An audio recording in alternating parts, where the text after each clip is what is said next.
We are here with Jean-Christophe Rolland. In the United States, he is more commonly known as that guy from the French Pair. The French Pair is the race from the Sydney Olympics 2000 is still legendary. It's watched online and it's watched on videotape by many U.S. crews while they were practicing. 10 years later, how do you remember that race? Yeah, it was a fantastic race, very tough. And actually, I must say that even when I watch it again, I'm just, it was a crazy race. But you know, when you want something so hard, I mean, the mental is a key part of our sport, and it really proved that when you really want something, you can make a fantastic race. And it was really, in terms of mental involvement, it was absolutely incredible. Yeah. Was that big move there with 7:50 to go? Was that planned? To be honest, actually, we planned to start earlier than we used to, because we knew that we had a good finish, and it was absolutely. We know that all the crews were afraid about our finish, so we just said, okay, instead of starting at 400 meters from the finish line, let's start it before. And actually, what we had also in our strategy was to launch a first step in the attack just before the 1,000 meters line.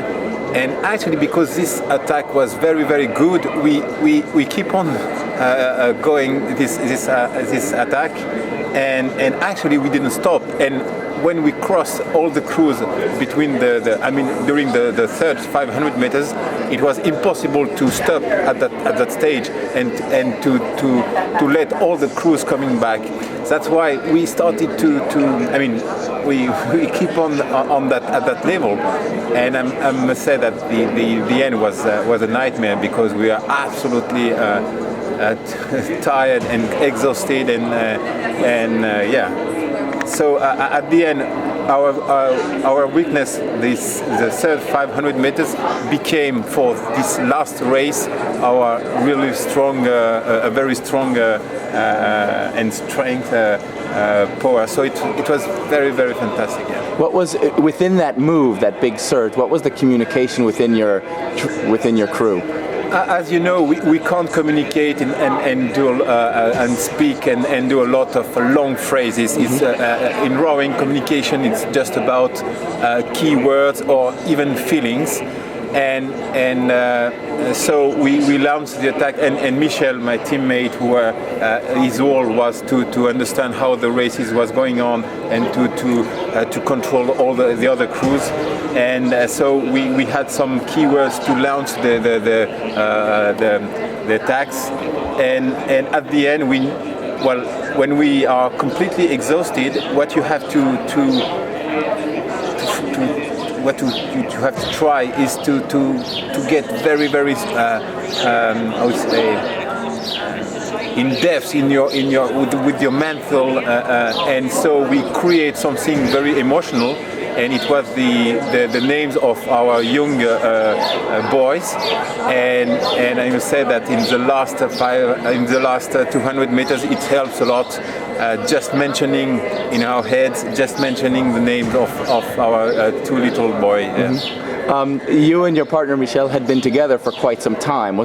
Did that make that tremendous move or that race possible? That you guys had been rowing together for some time? Yeah, probably. We know each other we knew each other very well, and I mean, in such a boat, in the pair, you have to be really to respect your teammate a lot and to make it really together. So probably the experience has played a key role also in the result of that race. Indeed. Does it surprise you at all that nowadays, I think just talking about, for example, boathouses in the United States, people will just look at each other and nod and say French Pair?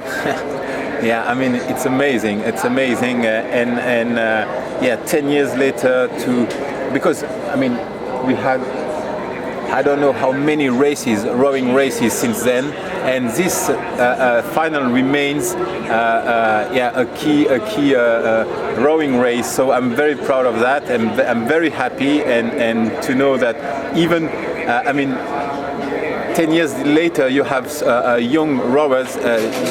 They were absolutely not rowers at that time. They didn't compete in Sydney, but they know the race. They watch the race. So it's really good for us and from Michel to know that we are, even 10 years later, we are still known as it's not a strategy, but in terms of how menthol can make fantastic things. Yeah.